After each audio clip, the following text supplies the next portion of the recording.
oh rendang jengkol itu pakai bahannya apa? Jengkol, gula kristal, dan seterusnya. Nah, kolom keterangan ini biasanya diberi, bisa dituliskan nomor ya, nomor dan produk.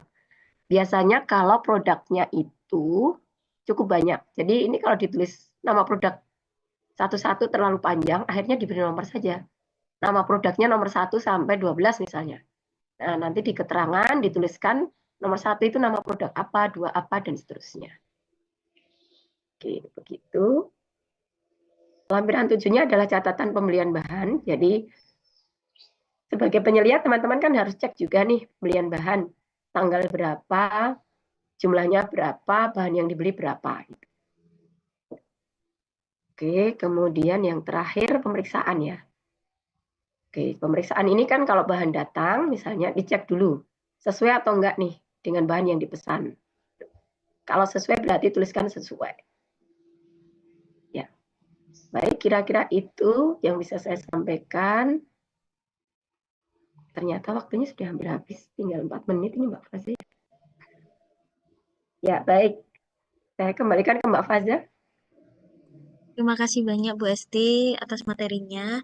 Ini diberikan kesempatan teman-teman bertanya, satu pertanyaan terakhir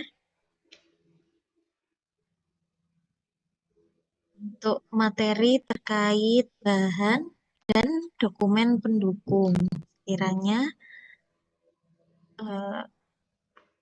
ketika nanti diharapkan jadi penyelia tahu apa aja yang perlu dibutuhkan atau disiapkan di pengisian manual SJPH-nya. Ada yang raise kayaknya Mbak Faza ya. Maaf Mbak, izin bertanya. Oh iya, Iya. silakan. Izin bertanya terkait dengan limit deteksi tadi Bu. Ini sebenarnya saya takut jadi mispersepsi saja Bu. Jadi sebelumnya itu kan pernah juga dapat materi terkait dengan hal ini. Nah, terkait dengan limit deteksi itu kan kalau dari fatwa MUI kan 0,5% batasnya ya Bu. Nah, itu saya dulu mikirnya kan memang karena apa namanya karena tidak memabukkan gitu. Kalau saya lihat di internet juga alasannya itu. Nah, dulu pernah dapat materi kalau ternyata alasannya bukan itu karena alatnya itu yang tidak bisa mendeteksi alkohol di bawah 5%. Jadi otomatis kayak kalau kadarnya di bawah 5% atau 0,5% otomatis bakal ketulisnya tidak ada alkohol gitu kan. Nah, terus saat itu juga dapat materinya kalau misalkan karena memang alat saat itu kan belum ada yang di bawah 0,5%, sehingga kalau misalkan di kemudian hari ada alat yang lebih canggih itu dibilang bahwa mungkin peraturannya itu akan berbeda lagi ya. Bisa jadi peraturannya bukan 0,5% tapi lebih ke limit deteksi alat yang baru mengikuti itu. Nah, ini saya takut jadi mispersepsi saja Bu. Mungkin bisa dijelaskan Bu, apakah alasannya itu karena memang tidak memabukkan atau karena alatnya Bu? Oke ya. Jadi kalau definisi Homer sendiri itu kan yang memabukkan memang ya.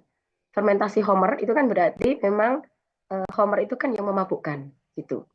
Cuma batasannya memang Wiwin betul tadi. Jadi kenapa kok pilih batasnya itu 0,5? Memang karena alat yang digunakan untuk deteksi waktu itu ya, itu dia masih bisa membaca sampai 0,5. 0,5 itu masih kebaca. Artinya di bawah 0,5 itu kan tulisannya berarti sudah tidak terdeteksi. Gitu. Betul. Nah, yang saya sampaikan tadi itu kan memang juga baru banget, baru bulan kemarin. Jadi ada kemungkinan memang nanti, tapi yang merumuskan fatwa kan MUI. Kami kan hanya apa ya pengguna ya jadinya. Jadi itu yang merumuskan adalah MUI, kita patuh pada fatwa itu. Gitu Wiwin. Jadi tapi memang betul yang Wiwin sampaikan tadi. Dasarnya itu. Ya, jadi kalau terkait fatwa ya kita manut MUI pasti ya. Selama masih ditetapkan itu ya oke berarti ya. Gitu ya. Oke. Oke, baik saya rasa waktunya habis ya teman-teman. Nanti penjelasan tugas lapangan kayaknya masih masuk lagi sih. Ini Pak Dali sudah join juga. Jadi saya rasa itu dari saya teman-teman. Saya berharapnya teman-teman ini ya bisa mengambil manfaat sebanyak-banyaknya selama 2 hari ini. kemudian semuanya bisa lulus juga ya. Jangan lupa bisa ada post-test, siap-siap post-testnya. Terima kasih semuanya, saya akhiri. Assalamualaikum warahmatullahi wabarakatuh. Assalamualaikum warahmatullahi wabarakatuh. Terima kasih banyak atas waktu dan materi yang disampaikan, Bu Esti. Selanjutnya, kita langsung ke materi selanjutnya ya, teman-teman. Materi selanjutnya terkait menyusun dokumen SJPH dan kelengkapannya yang akan disampaikan oleh Pak Sudarlin. Di sini Pak Sudarlin sudah bergabung. Kepada Pak Sudarlin, monggo dipersilakan.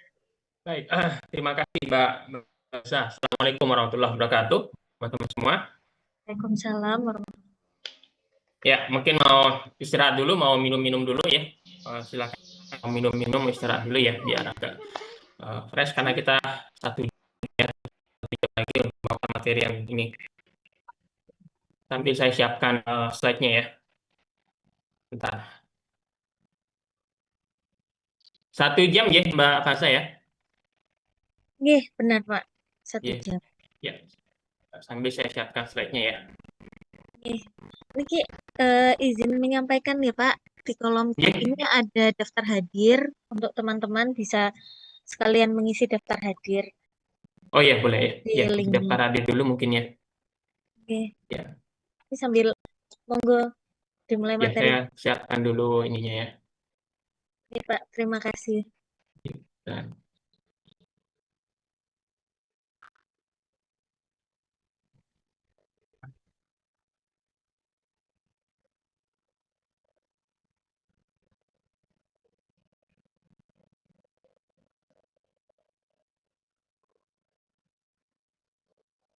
oke.